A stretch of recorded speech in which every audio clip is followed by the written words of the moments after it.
Voilà, nouveau numéro de votre magazine de la rédaction Regard sur, messieurs et dames.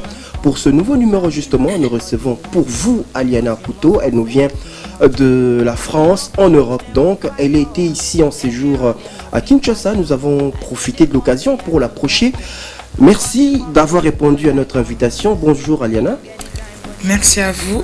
Bonjour à tous les téléspectateurs de la chaîne RTNC2 Développement et surtout merci pour cette invitation. Et nous sommes très honorés de vous recevoir ce soir. Je rappelle, vous êtes finaliste numéro 16 d'une compétition de portée internationale, en l'occurrence Miss RDC International. C'est une compétition qui se tient en France, mais qui rassemble les différentes participantes qui viennent de la France et d'autres pays du monde. C'est ça, notamment la Belgique, plusieurs exemples. Voilà. Parlez-nous alors de votre motivation. Comment vous êtes en arrivé là? Qu'est-ce qui vous a poussé à participer justement à cette compétition qui met en valeur la culture congolaise?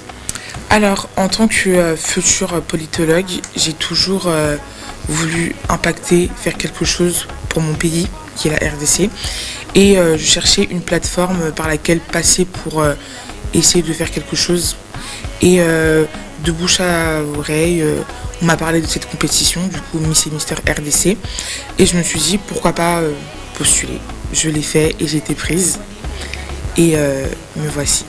Donc avant la sélection, il y a eu d'abord l'appel, le casting, c'est ça. La présélection et la sélection.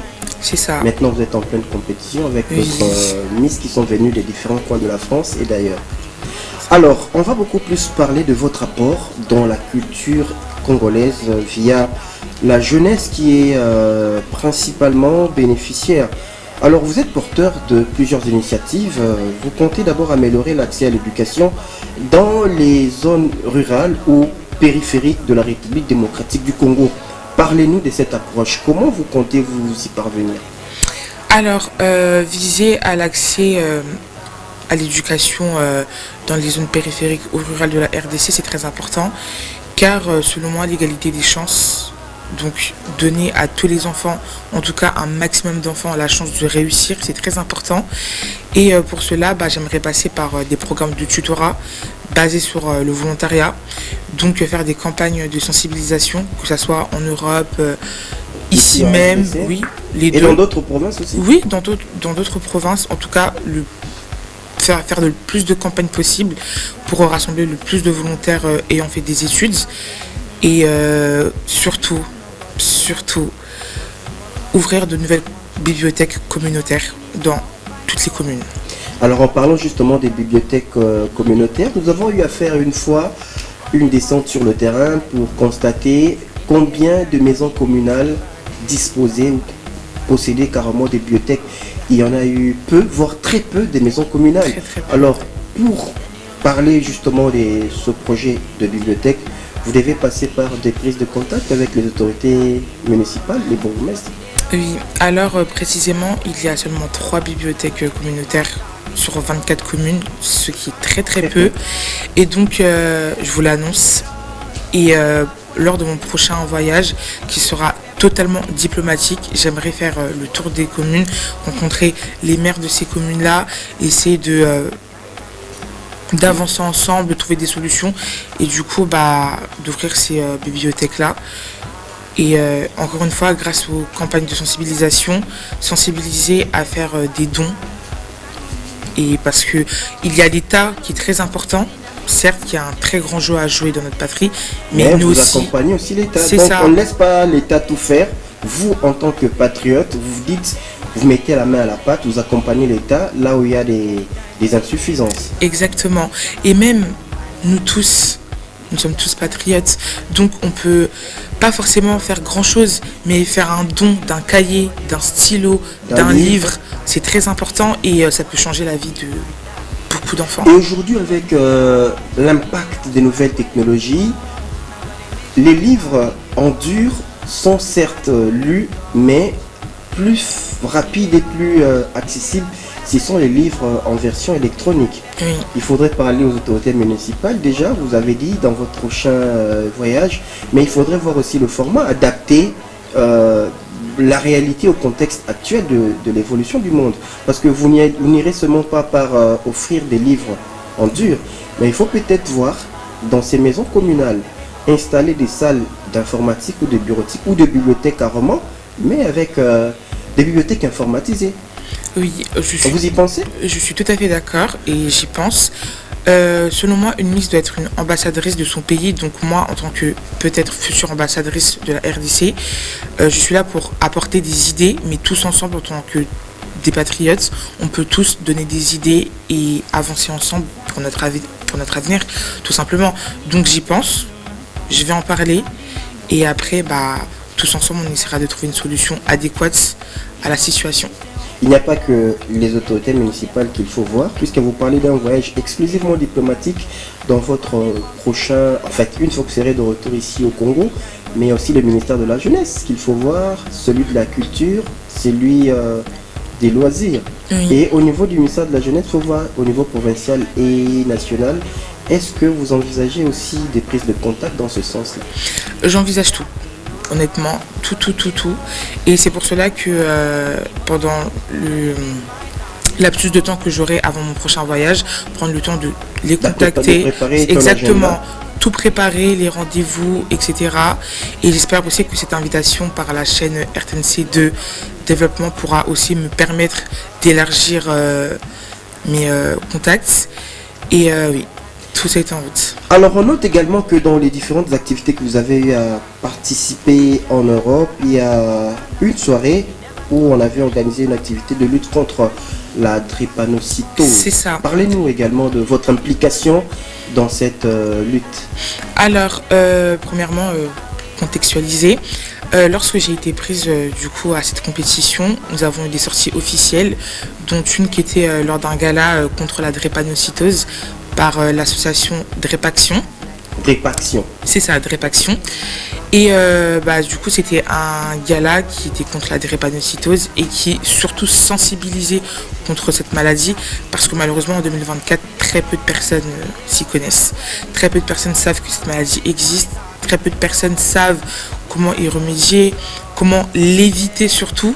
C'est un aspect important. Très important, exactement. Donc c'était surtout une campagne de sensibilisation et un gala, du coup il y avait des dons pour aider cette association-là à pouvoir aider d'autres personnes atteintes de cette maladie-là et c'était génial. Et nous avons parlé également avec votre équipe qui vous accompagne toujours dans les coulisses. En République démocratique du Congo, lors de votre prochain voyage, vous avez également parlé de la sensibilisation. Vous irez au centre Mabanga qui venait même d'être réhabilité par la première dame. Franchement, c'est l'une des premières choses que je compte faire. Alors, vous allez vous atteler à quoi? Sur la prévention d'abord, la prise en charge ensuite, ou bien sur les deux en même temps? Je dirais les deux en même temps, parce que c'est bien beau de prévenir, mais il faut aussi agir. Oui, parce qu'il y a déjà des gens qui Exactement, et il faut compléter. Et les deux se complètent, donc c'est ça. Alors, je vais sur les deux. Vous êtes ambassadrice de la RDC, vous le serez une fois élu, mais qu'à cela ne tienne, vous êtes déjà très impliqué dans les questions qui concernent la jeunesse. Très impliqué. On se rappellera encore les années passées, on avait un carrefour dans la commune de Talamon qu'on appelait Carrefour de Jeunes. Ce carrefour-là rassemblait un peu les jeunes pour les activités sportives, les loisirs, les divertissements. Mais à ce jour, le carrefour de jeunes n'existe plus.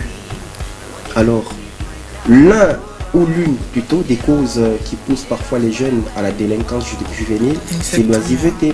Alors vous, en tant que prochaine ambassadrice de la République démocratique du Congo sur les questions culturelles, vous comptez aussi vous impliquer pour qu'un jour, Kinshasa d'abord, comme c'est le miroir du pays, puisse avoir un vrai carrefour des jeunes où on peut retrouver beaucoup d'activités culturelles et sportives qui appartiennent exclusivement aux jeunes. Alors, l'accès à l'éducation, ça ne rassemble pas que le côté intellectuel, mais ça rassemble tout. Le côté intellectuel est très important. Exactement, il y a aussi les loisirs, l'éducation sportive, les visites culturelles, etc. Donc tout ça, ça rentre dans la case éducation. Et du coup, comme vous l'avez déjà abordé, le fait d'avoir accès à ces loisirs-là, ça permet aussi de baisser, les jeunes, exactement, de baisser le taux de criminalité. Voilà. Exactement, parce que plus les jeunes sont occupés et plus ils sont plus concentrés sur eux-mêmes, sur leurs besoins, etc. Sur leur avenir. Exactement, leurs besoins, leur avenir. Et plus ça les occupe, ils n'ont pas le temps de penser à oui, je dois aller faire ci, des choses qui sont pas légales, quoi. Donc, faudrait vraiment investir sur ça.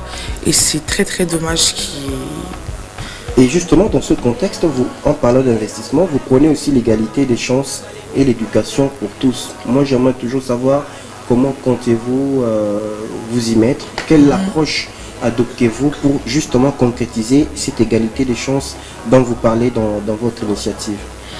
Alors déjà pour moi l'égalité des chances c'est une chose très importante, l'égalité des chances et des sexes, car filles comme garçons tout le monde a le droit de réussir et donner l'opportunité à chaque enfant de pouvoir s'en sortir dans la vie, nous mettre tout sur le même piédestal, c'est très important.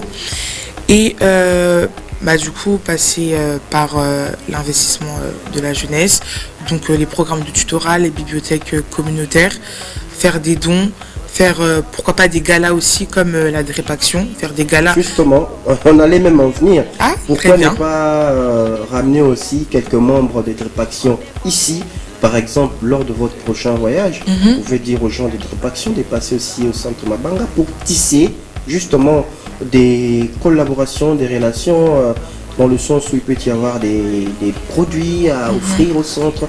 Parce qu'il faut le dire, au niveau national, on compte beaucoup sur la diaspora, surtout dans les échanges d'expériences et de carnets d'adresses. Oui. Chaque cause est importante, donc je pense que le fait de collaborer tous ensemble, lutter contre toutes les causes possibles, enfin le plus de causes possibles je dirais, c'est très bien, donc c'est une très bonne idée. Et je les suis, etc. Donc c'est une chose qui peut très bien se faire. Et voilà. Et aujourd'hui, on compte beaucoup également sur l'épanouissement de la jeune fille.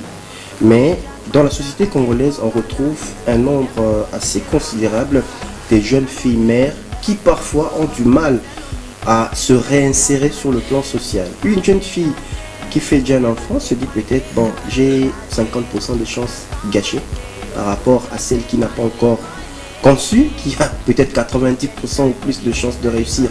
Quel message donnez-vous aux jeunes filles mères qui se considèrent peut-être mis hors de situation normale de la société ou qui ont du mal à se réinsérer socialement? Alors je dirais que certes, on n'a pas tous les mêmes conditions de vie. Surtout ça. Exactement, et ces conditions de vie-là ne doivent pas nous représenter. C'est-à-dire que certes, il y a des aléas de la vie qui peuvent nous arriver, mais malgré tout, faire en sorte d'avancer et faire en sorte de réussir. Donc, ces poids-là qu'elles peuvent ressentir d'avoir des enfants, elles doivent transformer ces poids-là en une force pour pouvoir avancer et réussir. Et plus tard, se dire à elles-mêmes, j'ai réussi. Elles peuvent vous approcher lors de votre prochaine visite en RDC. Bien sûr. De vous entretenir avec elles, de voir comment les relancer. Parce que vous avez parlé aussi des projets de tutorat. Oui, bien sûr. Tout le monde peut m'approcher, tout le monde peut... Comme j'ai dit tout à l'heure, on est tous impliqués dans ce combat. Donc même proposer des idées, vouloir me rencontrer, vouloir me parler, même un appel, parce que forcément... Mais il faut laisser déjà je peux dire quelque chose comme une boîte à lettres, une boîte à suggestions ouverte au grand public. Pensez déjà avoir cette adresse-là. Il y aura des gens qui vont vous écrire, peut-être pour accompagner vos idées, pour les enrichir, ou bien pour avoir besoin de vos éclairages en tant que probable ambassadrice de la RDC. Alors, quand on voit Miss, on voit exclusivement la jeune féminine. Alors, parlons de vos initiatives. Elles prennent aussi en compte la jeune masculine ou elles restent exclusivement au bénéfice de la jeune féminine? Alors, comme je l'ai abordé tout à l'heure, l'égalité des sexes, c'est très important, car filles comme garçons, tout le monde doit réussir. Et surtout le fait que les hommes, on a trop tendance à caractériser les hommes comme le sexe fort, le sexe qui réussit toujours. Et forcément, peut-être qu'ils se braquent, et juste pour leur dire que non. Pour moi, tout le monde a le droit à de l'aide, tout le monde a le droit de réussir. Ces enfants qui n'ont pas accès à l'éducation qu'ils devraient et qu'ils méritent, je regarde pas si c'est des filles ou des garçons, je vois juste des enfants devant moi. Parce que certaines organisations mettent un accent particulier sur la participation d'éducation de la jeune fille. Mais vous, en tant que Miss, vous parlez aussi, vous mettez aussi un accent particulier sur les garçons Oui. qui doivent également bénéficier de l'éducation au même titre que les filles. Donc il n'y a pas comment je peux dire, de d'inadéquation par le fait de mettre tout le monde sur le même piédestal, comme vous venez de le dire. Du coup, comme je l'ai dit, en tant que future ambassadrice de la jeunesse congolaise, c'est la jeunesse congolaise et pas la jeunesse des jeunes filles congolaises ou des jeunes garçons congolais. C'est vraiment la jeunesse congolaise, donc ça englobe tout. Vous vous sentez prête à faire face aux autres candidates? Très très prête. J'ai appréhendé au début, mais plus le temps avance et plus la chose qui me réconforte le plus, c'est déjà mon projet humanitaire. C'est quand je pense à ces jeunes enfants, je me dis, waouh, peut-être que je pourrais leur apporter la chose dont ils manquent. Et ça me booste, En fait, cette compétition-là m'a fait prendre conscience de certaines choses. Je me suis prouvé aussi certaines choses. Et je dirais non. Et en tant que telle, en tant que future ambassadrice, vous avez aussi le temps de cerner ou d'identifier certains mots qui rongent la jeunesse congolaise ici sur le plan national. Parce que c'est vrai, vous êtes à cheval entre la France et la RDC, mais plus en France. Alors au niveau local, vos équipes ou votre équipe vous donne parfois des éléments parmi lesquels la jeunesse se retrouve entrelacée, qui freinent l'épanouissement de la jeunesse congolaise. Du coup, avec mon équipe, lorsque moi je suis en France, parce que je suis une Parisienne, et eux ils sont ici, exactement, on travaille des deux côtés. C'est-à-dire que moi, de là où je suis, je fais toujours en sorte d'être à l'affût sur l'actualité, donc suivre les infos, j'ai même mon abonnement, hein, franchement, je suis tout. De là où je suis, être vraiment à l'affût, mais mon équipe aussi m'aide, parce que regarder les infos sur les chaînes d'actualité, c'est pas la même chose que être sur place sur le terrain. Justement, j'allais même le dire, la réalité de terrain Exactement. est très importante pour vous donner un aperçu réel de ce qui se passe effectivement sur le terrain. Alors, ceux qui vous admirent peuvent vous suivre en ligne, vous avez des pages? Oui, alors il y a mon compte Instagram qui se Aliana, donc ALIYA 2NA point tiré, c'est mon prénom tout simplement, et mon Facebook qui est aussi Aliana. J'ai choisi de mettre mon prénom pour donner cette facilité là à ces personnes là qui veulent directement Aliana. Alors on va également faire une petite escale sur les questions de société. Aujourd'hui, la société congolaise souffre de beaucoup de maux, notamment la mentalité. Oui. Vous, en tant qu'ambassadrice, vous devez être porteuse d'une certaine valeur qui donne une bonne image de marque de la jeunesse congolaise, non seulement sur le plan national, mais sur le plan international. Que pensez-vous de la mentalité congolaise? Comment peut-on la changer pour qu'elle soit une mentalité noble? Alors, selon moi, la mentalité congolaise... Parce que pour une petite anecdote, généralement, quand on parle des Congolais à l'étranger, ça dépend des pays, pour qu'on soit pris. Mais il y a beaucoup de gens qui font la différence aussi au niveau international, notamment, vous êtes déjà un exemple à suivre pour certains. Alors, vous, en tant que probable ambassadrice, quel message donnez-vous à l'opinion nationale pour essayer un peu de réglementer cette question de changement de mentalité? Je vous signale qu'au niveau de la présidence de la République, il y a toute une cellule qui travaille pour le changement de mentalité. Et vous, en tant que probable ambassadrice, quel message donnez-vous à la jeunesse congolaise pour justement changer cette image ternie d'une jeunesse qui s'adonne à la musique, qui s'adonne au loisir, à l'accessoire? Vous, en tant qu'ambassadrice, quel message donnez-vous? Alors la première chose, ce serait de ne pas écouter ces avis-là, dans le sens où on ne doit pas se dire que le monde nous voit comme ça, donc nous sommes comme ça. Nous savons que nous ne sommes pas comme ça, que nous ne sommes pas voués qu'à la musique, qu'à la danse, et qu'on est capable de faire énormément de choses lorsqu'on peut et lorsqu'on veut. Donc surtout se concentrer sur ces projets à venir, s'investir là-dessus, et essayer de trouver au max des moyens nécessaires pour réussir nos projets basés sur l'avenir. Et en fonction de ça, plus on n'écoute pas les avis un peu, enfin les stéréotypes, je dirais, les stéréotypes, c'est ça exactement, les spéculations, et plus on se concentre et on avance, et plus on leur prouvera que non, on est capable de faire d'autres choses, on est capable de réussir, il faut juste de la volonté et des moyens. Vous êtes femme. Aujourd'hui, dans la partie est de la République démocratique du Congo, on parle également des femmes victimes des violences dans les zones en conflit. Un message de soutien à ces femmes? Alors, parce que vous avez dit, vous pourrez sillonner les provinces de la République démocratique du Congo et penser déjà à poser de bonnes bases en soutenant les femmes de l'Est qui sont victimes des conflits armés. Un message particulier de solidarité? Alors, premièrement, félicitations. Tout ce que ces femmes-là endurent, elles sont fortes. C'est tellement remarquable que franchement, là, j'ai même pas les mots, parce que je pense que beaucoup de femmes, si elles avaient été à leur place, elles n'auraient pas réussi à tenir. Peut-être qu'il y aurait plus de suicides, peut-être qu'il y aurait plus de ça. Exactement. Et vous n'êtes pas seuls.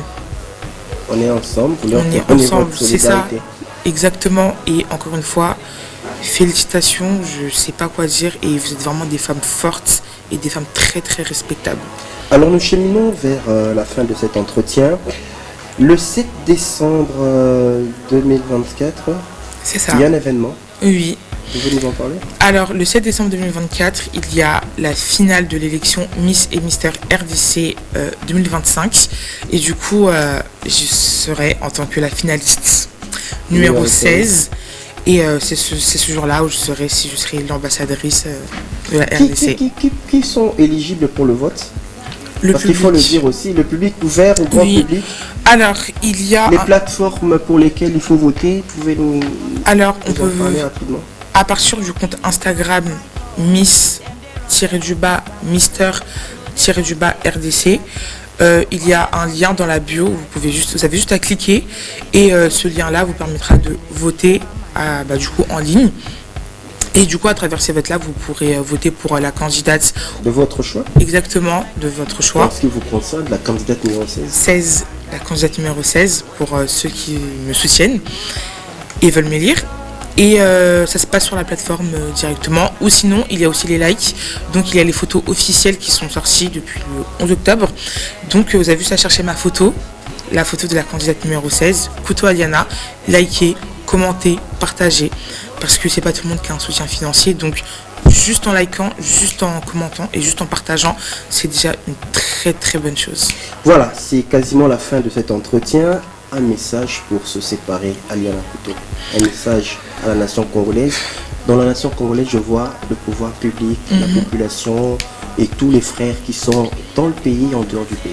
Un message. Alors, déjà, merci pour l'invitation de la chaîne RTNC de développement. Et le message que j'ai à vous transmettre, c'est que tous, en tant que Congolais, Congolaises, nous sommes tous des patriotes. Nous devons tous investir dans notre avenir collectif.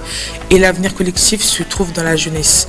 Donc tous ensemble, levons-nous pour aider notre patrie à avancer.